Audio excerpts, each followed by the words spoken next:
natin siyang maganda para sa kanyang birthday. Nakikita po natin ang ating mga obstacle ground at isang set para sa kanyang birthday. At meron din tayong, tutulungan din tayo nila kuya kung saan sila ang magsusuot ng apron sa inyo.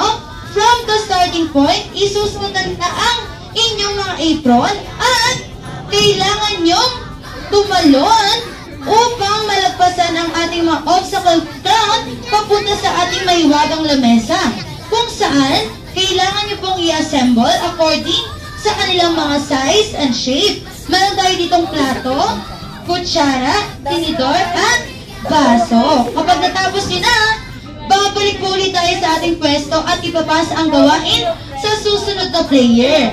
Ang unang grupo na matatapos, ang siyang mananalo ng game prizes galing kay Sabrina. Okay, ganun na po ang gagawin.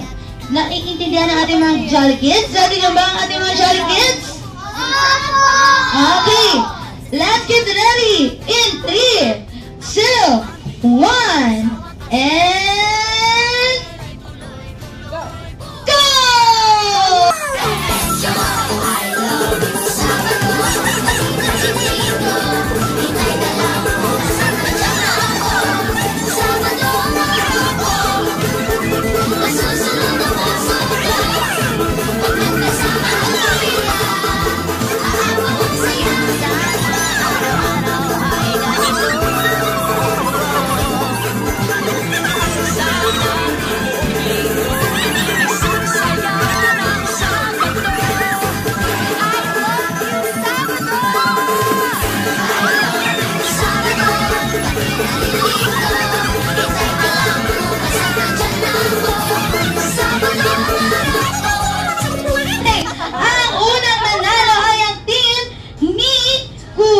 Balakbakan naman natin sila.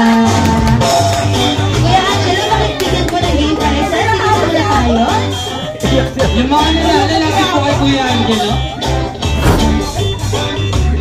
Ito mo nanalo.